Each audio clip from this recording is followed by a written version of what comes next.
Hello दोस्तों, स्वागत है आपका हमारे YouTube channel freedom agri classes में। मैं अंकित आज आपको पढ़ाने वाला हूँ एग्रोनॉमी का नया topic organic farming. Organic farming से क्या समझते हो? हिंदी में बोलते हैं जैविक खेती। तो वो चैप्टर शुरू करने से पहले आज का हम पहले मोटिवेशन कोड देखते हैं। आज का मोटिवेशन कोड क्या है? आज का मोटिवेशन कोड है कि हर लक्ष्य को भेज सकते हैं, लेकिन बस उसे भेजने की चेष्टा होनी चाहिए।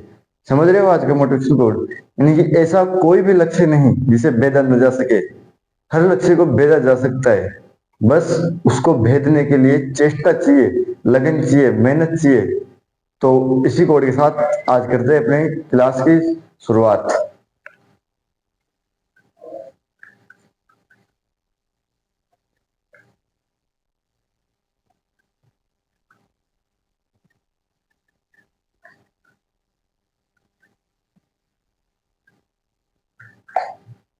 तो मोटिवेशन कोड देख लिया कि ऐसा कोई लक्ष्य नहीं जिसे भेदा न जा सके, बस भेदने की नहीं चाहिए चेष्टा।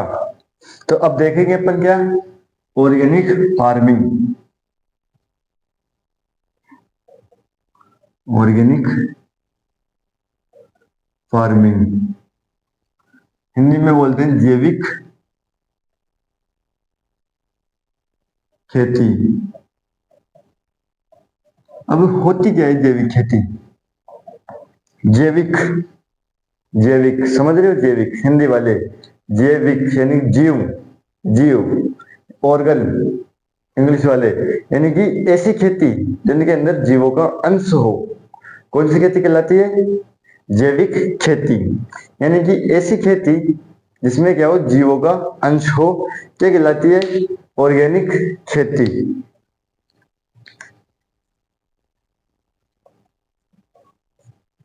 ऐसी खेती जिनमें जीवों का अंश हो, यानी कि ऐसी खेती जिनके अंदर क्या हो, जीवों का अंश हो, वो क्या कहलाती है?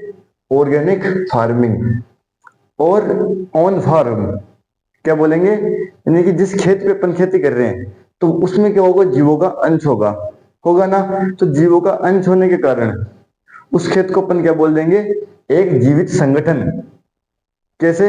जैसे मिट्टी है, मिट्टी के अंदर कुछ बैक्टीरिया है, तो बैक्टीरिया क्या है? एक तरह से जीवोकांक्षी हुआ, बैक्टीरिया है। अपन ने खाद डाली, खाद क्या है? उर्वरक नहीं, खाद। खाद डाली तो खाद क्या है? खाद भी जीवोकांक्षी है, क्योंकि गाय भैंसों से, बकरियों से, इनसे प्राप्त होता है। तो यानी कि उसको अपन क्या बोल देंगे, उस खेत को क्या बोल देंगे? अपन उसको बोल देंगे जीवित संगठन। क्या बोलेंगे? जीवित संगठन। अपने को क्या है, इसको जैसे छोटे छोटे पॉइंट्स में लिखेंगे इस वाले टॉपिक को, क्योंकि ये टॉपिक बहुत बड़ा है और इसको अपन को क्रैश कोर्स के हिसाब से करना है, ताकि जेट में आप इसमें से जो भी क्वेश्चन आए तो वो क्वेश्चन आपका रह न पाए। इसलिए इसको क्या बोलेंगे? जीवित संगठन बोलेंगे। तो जीवित संगठन यानी कि जीवित संगठन क्या है? हमारे फार्म पर जितने भी ऑर्गन्स है वो क्या क्या है? सब जीवित है, लिविंग ऑर्गेनिज्म है सब। तो अर्थात हमारे फार्म में क्या होगा, हमारे फार्म पर उपलब्ध क्या होगा? ऑन फार्म संगठन शामिल है। तो जीवित को क्या बोलेंगे? ऑन फार्म संगठन। ये लिखवाने की कोई जरूरत है नहीं, इनको क्या बोल देंगे? जीवित संगठन। अब देखते हैं जैविक खेती के उद्देश्य। परिभाषा समझ आई? परिभाषा क्या होती है? यानी कि ऐसी खेती जिनमें जीवों का अंश हो, मतलब कि उर्वरकों का प्रयोग नहीं किया जाता। पेस्टिसाइड्स भी कौन से यूज में लिए जाते हैं? जो बायोटिक हो, जैविक हो। तो इसमें क्या करेंगे अपन? उद्देश्य ऑफ जैविक, यानी कि उद्देश्य किसके लेंगे? जैविक खेती के उद्देश्य।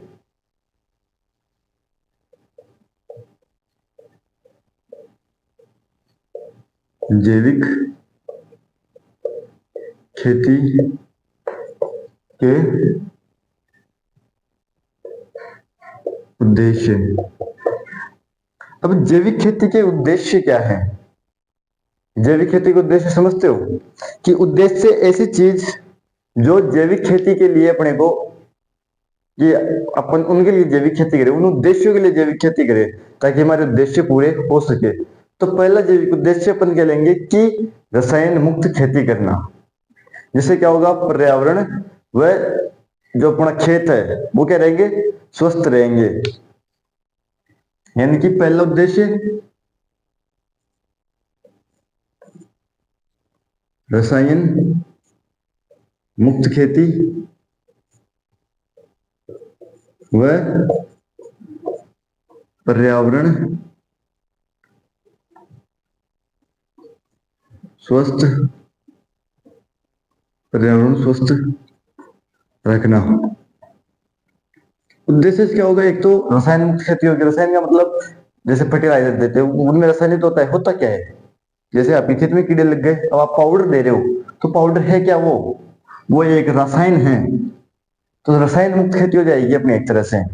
दूसरा उद्देश्य सामाजिक और आर्थिक विकास। दो ही उद्देश्य है इसमें, क्योंकि अपने को जेड के हिसाब से देखना है, 12th के हिसाब से अपन लॉन्ग ईयर में देखेंगे। तो सामाजिक व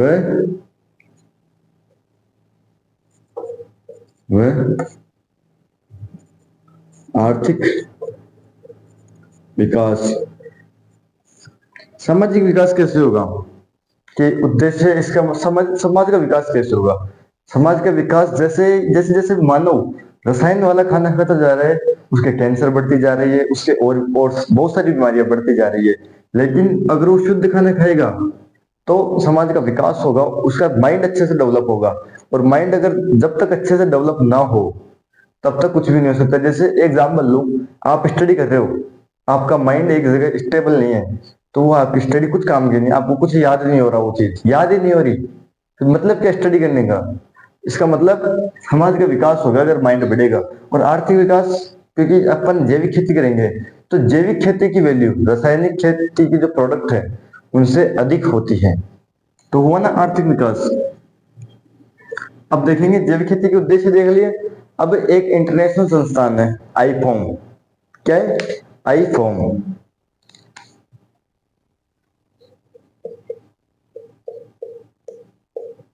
I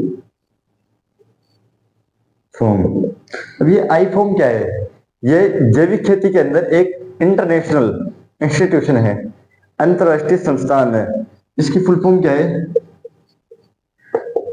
the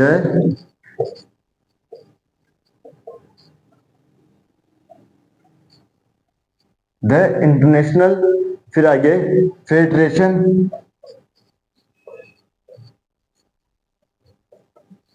federation of organic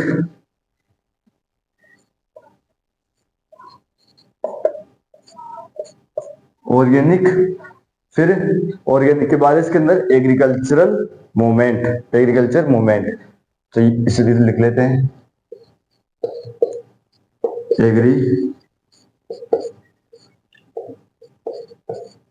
agriculture movement. तो ये है कहां पे, इसका फुल फॉर्म क्या देखिए अपन ने, एक इंटरनेशनल इंस्टीट्यूशन है किसके अंदर, जैविक खेती के अंदर। Full form the international federation of organic agriculture movement. तो यह है कहाँ, इसका मुख्यालय कहाँ है, तो इसका मुख्यालय ब्रून जर्मनी।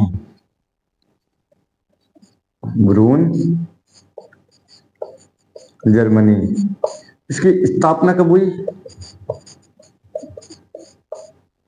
स्थापना हुई 1972 में। अगर आपने इंस्टीट्यूट सारे पढ़े हैं तो मेरे हिसाब से आपको और पता होना चाहिए कि 1972 में कौन से इंस्टीट्यूशन की स्थापना हुई, वो भी इंटरनेशनल था, लेकिन वो इंडिया में है। तो वो अपन बाद में चर्चा करेंगे, अगर किसी को पता हो तो पहले कमेंट करें, वरना फिर मैं लास्ट में बताऊंगा इसका आंसर कौन सा है, जब तक आप सोचो। तो फिर अब ये IFOAM है, इंटरनेशनल संस्थान है। अब इसने भी एक खुद की परिभाषा दी, क्या दी, खुद की डेफिनेशन। तो अभी इतना बड़ा संस्थान है तो इसकी एक छोटी सी डेफिनेशन तो देख ही सकते हैं कि इसने क्या डेफिनेशन दी। इसने डेफिनेशन दी कि जैविक खेती उत्पादन की एक प्रणाली है जिसमें पारिस्थितिकी यानी कि इकोसिस्टम, पारिस्थितिकी तंत्र व मनुष्य के स्वास्थ्य को बनाए रखा जाता है। क्या है ये? यह एक फसल प्रणाली है जिसमें पारिस्थितिकी तंत्र, इंग्लिश में बोलते हैं इसको इकोसिस्टम, वह मनुष्य के स्वास्थ्य को बनाए रखा जाता है। क्या है ये? कि ये एक फसल प्रणाली है जिसमें पारिस्थितिक तंत्र और मनुष्य के स्वास्थ्य को बनाए रखा जाता है। तो ये दूसरी डेफिनेशन में, पहली डेफिनेशन क्या देखी? ऐसी खेती जिसमें जीव उगाने को क्या कहलाती है? Organic farming. दूसरा जीवित संगठन है, इसके उद्देश्य देख लिए IFOM, देख लिए आईफोम, इंटरनेशनल संस्थान ब्रूम, जर्मनी 1972। और अब देखेंगे जैविक खेती की शर्तें, कंडीशंस ऑफ जैविक खेती।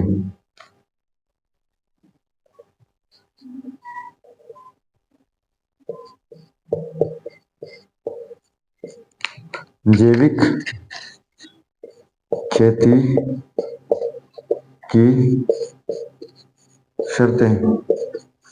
अब चाहे आप इसको जैविक खेती की शर्तें कह लो या फिर इसको कह लो कि प्रमाणित जैविक खेती। कैसे? अभी समझाता हूं मैं। प्रमाणित जैविक खेती।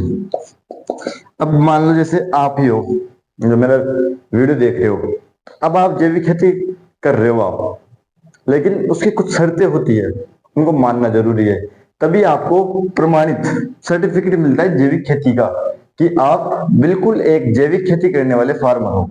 तो उसको सर्टिफिकेट के लेने के लिए कुछ शर्तें हैं, तो वो शर्तें देखेंगे। तो वो शर्तें क्या है? तो वही शर्तें अपने को इसमें देखनी है।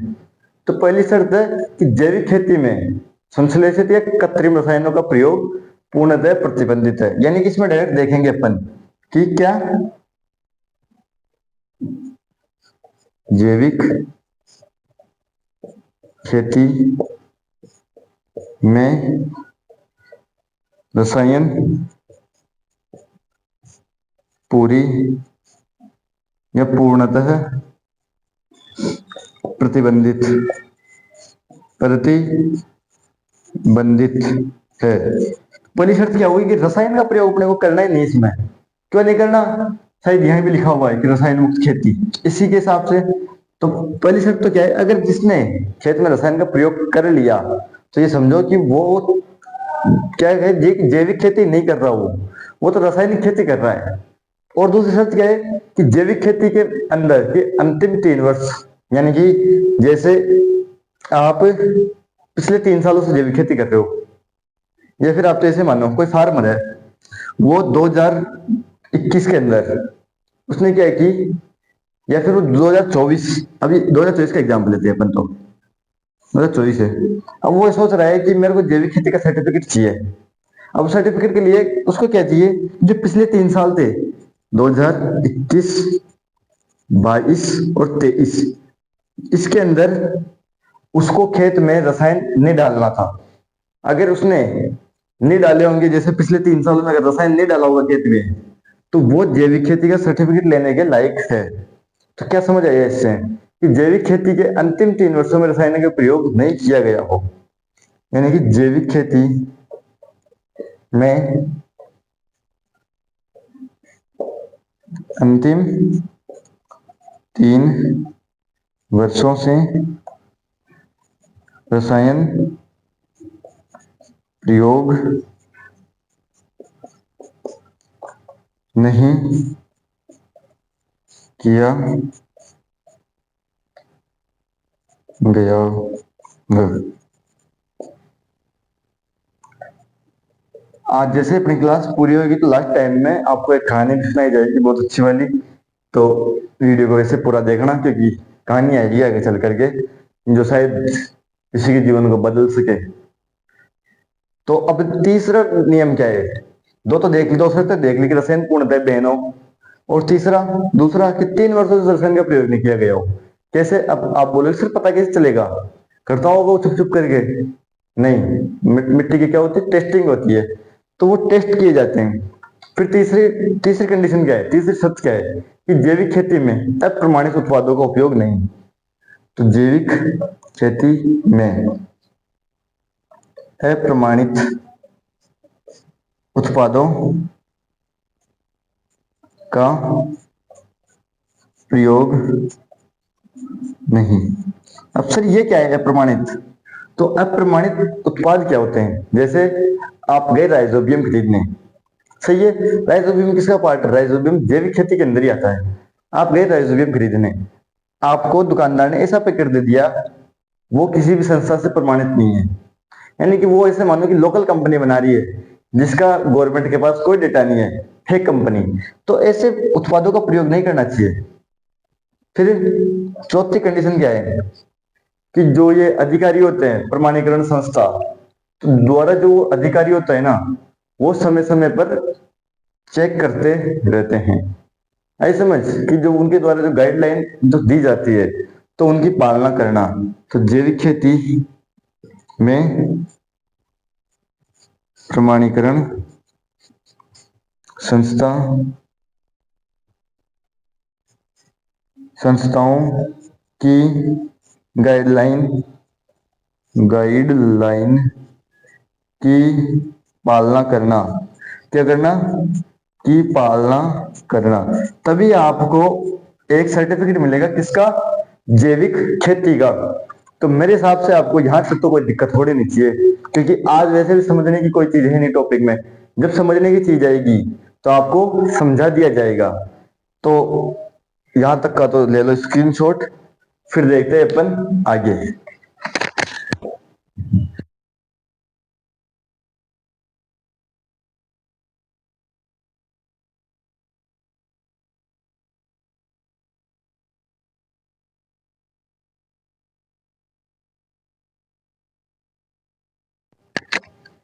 अब अपन ने देखा भी बोर्ड पे, पहले क्या देख रहे थे? जैविक खेती।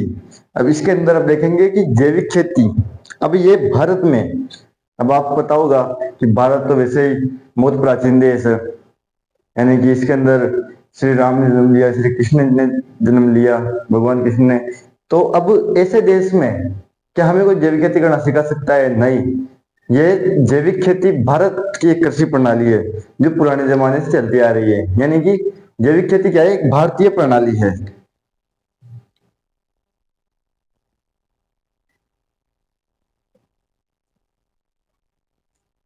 जैविक खेती भारतीय प्रणाली है, क्योंकि पहले के जो ऋषि मुनि हैं वो उस टाइम से ये खेती की जा रही है। तो इसके लिए एक कृषि पाराशर ग्रंथ है, एक कृषि पाराशर।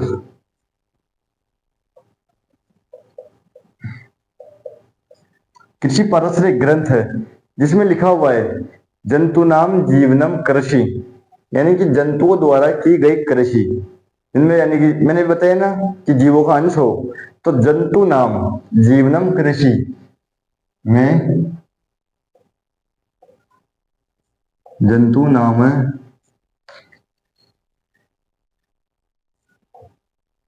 जीवनम कृषि का उल्लेख है।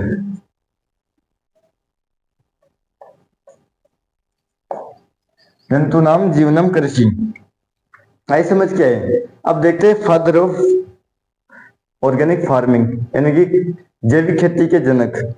अब जैविक खेती के जनक वैसे तो अमेरिका के हैं, लेकिन माना किसको जाता है? भारत को, क्योंकि भारत प्राचीन काल से खेती करता आ रहा है। लेकिन इससे कोई प्रूफ अपने उनको माना नहीं जाता, जैसे इन ग्रंथों उनको प्रूफ माना नहीं जाता अभी।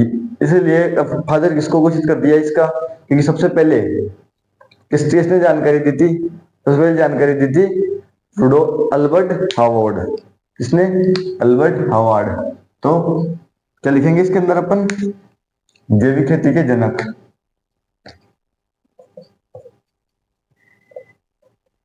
जैविक खेती के जनक। अब जैविक खेती के जनक मैंने क्या बताया अभी? Albert Howard. क्या है, कौन है? Albert Howard. ये तो क्या है? Father of organic farming. लेकिन और इन्होंने अपनी जो ऑर्गेनिक फार्मिंग थी किस पे बेस्ड थी? कंपोस्ट के ऊपर। तो वो लाइन इतने इंपॉर्टेंट है नहीं। अब देखते हैं आगे वाला पॉइंट कि जो ऑर्गेनिक फार्मिंग जो शब्द है, कौन सा शब्द? ये तो जैविक खेती की बात हो गई, लेकिन इंग्लिश में क्या बोलते हैं? Organic farming. तो वो ऑर्गेनिक फार्मिंग शब्द किसने दिया? कौन सा? ऑर्गेनिक फार्मिंग शब्द किसने दिया? शब्द ऑर्गेनिक फार्मिंग शब्द किसने दिया? वॉल्टर नॉर्थबॉर्न। कौन था? वॉल्टर नॉर्थबॉर्न। ये कौन था? वॉल्टर नॉर्थबॉर्न। तो इन्होंने क्या दिया कि ऑर्गेनिक फार्मिंग शब्द। अब देखते हैं बायोडायनेमिक फार्मिंग के बारे में किसने यानी कि जो ये शब्द था इन्होंने कैसे दिया, पहले उसकी बात कर लेते हैं अपन कि ये जो शब्द है वो कैसे दिया। तो इन्होंने अपनी एक बुक है लुक टू द लैंड। कौन सी? इनकी एक बुक है, बुक कौन सी? The look to the land. Look to the land, ये इनकी बुक है। इनमें इन्होंने सबसे पहले उल्लेख किया किसका? ऑर्गेनिक फार्मिंग शब्द का। अब देखते हैं कि biodynamic farming. Biodynamic farming, biodynamic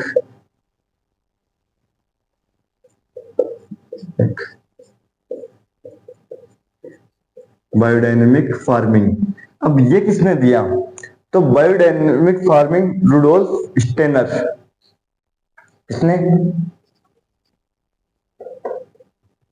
Rudolf Steiner. तो यानी कि क्या देखा अपन ने? जैविक खेती देखी, इसके अंदर इसके जनक देख लिए। ऑर्गेनिक फार्मिंग शब्द किसने दिया? कौन सी बुक में? Look to the land. ये वाला क्वेश्चन आ सकता है गेट एग्जाम में कि ये नॉर्थ बॉर्न की बुक कौन सी? Look to the land. फिर बायोडायनेमिक फार्मिंग किसने दी? रुडोल्फ स्टेनर ने। तो जैविक खेती के बारे में सबसे ज्यादा बात करते हैं कि जो जैविक खेती है उसके बारे में सबसे ज्यादा नॉलेज कौन सी बुक में मिलती है? तो 1963 में आर कार्सन ने एक बुक लिखी थी साइलेंट स्प्रिंग। किसने? R Carson. ये क्या है? वैज्ञानिक है आर कार्सन।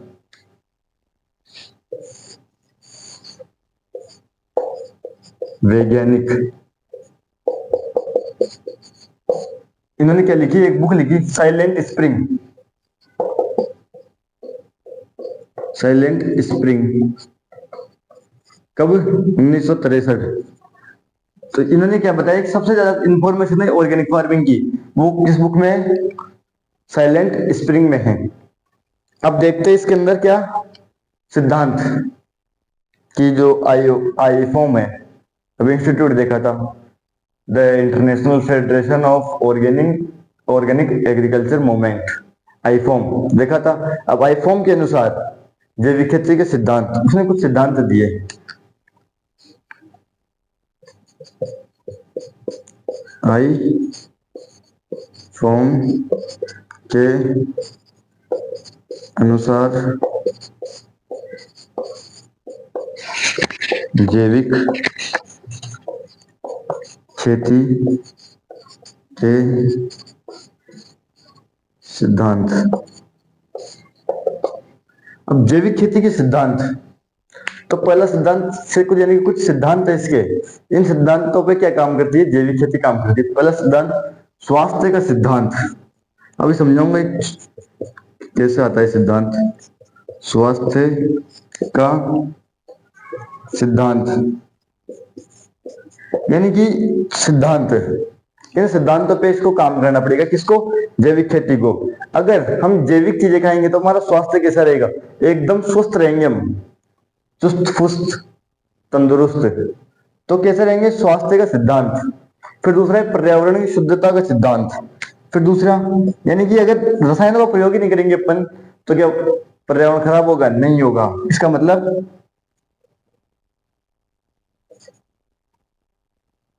पर्यावरण की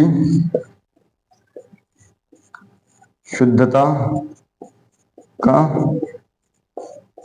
सिद्धांत। अब पर्यावरण की शुद्धता बता दिया मैंने कि कैसे होती है पर्यावरण की शुद्धता। फिर देखेंगे निष्पक्षता व न्याय संगतता का सिद्धांत। अब इसको समझाऊंगा अभी।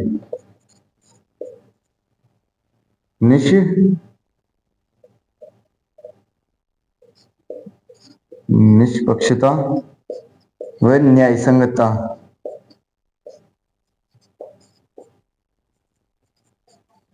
न्याय संगतता का सिद्धांत, इसको क्या बोल सकते हैं? इसको ये भी बोल सकते हैं जियो और जीने दो का सिद्धांत। क्या? जियो और जीने दो, जीवो और जीने दो, ये वाला सिद्धांत। निष्पक्षता व न्याय संगतता का सिद्धांत, जीवो और जीने दो। फिर आखिरी सेवा का सिद्धांत।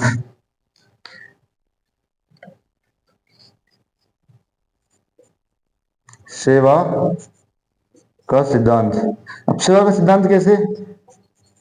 इसके अंदर जैविक खेती करेंगे तो लोगों की सेवा ही तो की जा रही है, क्योंकि अपन उनको अच्छा खाना दे रहे हैं जैविक खेती के माध्यम से। तो मेरे हिसाब से इसमें कोई दिक्कत नहीं थी आपको इसको समझने में। तो आज की क्लास को इतना ही, बाकी कल कंटिन्यू करेंगे। तो जैसा मैंने कहा था कि आपको एक कहानी सुनाना है, तो कहानी क्या है कि एक लकड़ा आ रहा था। अब वो जंगल में गया, पेड़ काटने जाता था, लकड़ियां काटने जाता था। तो उसका क्या है, एक जो जंगल का राजा होता है शेर, वो दोस्त बन गया। अब दोस्त बन गया तो जो जंगल का राजा था शेर, तो वो जानवरों को बोलता और उसकी लकड़ियों काटने में मदद करवाता जानवरों से। तो एक दिन क्या हुआ कि जो लकड़हारा था उसने शेर को अपने घर खाने के लिए इनवाइट किया। उसकी पत्नी को बोला कि एक मेरा खास दोस्त आ रहा है, उसको खाना खिलाना है अपने को, तो मैं इनवाइट करके आया हूँ उसको। तो उसकी पत्नी ने खाना बनाया। फिर जैसे ही देखा कि शेर आया, कि उसको पता चला कि कौन आएगा, दोस्त शेर आएगा। तो जैसे उसने शेर को देखा, देखते हुए बोला कि कैसे दोस्त है तुम्हारे ये तो कोई जानवरों को कोई दोस्त बनाता है क्या?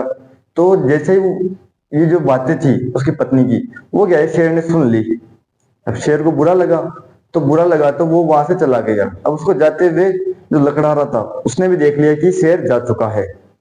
फिर जैसे अगले दिन लकड़ा लकड़ी काटने गया तो उसने बोला कि दोस्त मुझे माफ कर दो, कल आपके साथ बहुत बुरा बर्ताव हुआ उसके लिए। तो जो शेर था उसने बोला कि जो तेरी ये कुल्हाड़ी है उससे मेरी पीठ पर मार, क्या अगर मेरी पीठ पर मार। तो वो बोला कि नहीं दोस्त, मैं ऐसा नहीं कर सकता। तो उसने बोला या तो तू मेरी इस जो कुल्हाड़ी है इसको या तो मेरी पीठ पे मार, नहीं तो फिर मैं तुझे मार दूंगा। तो जो उस लकड़हारे ने वो कुल्हाड़ी उसके पीठ पर मार दी।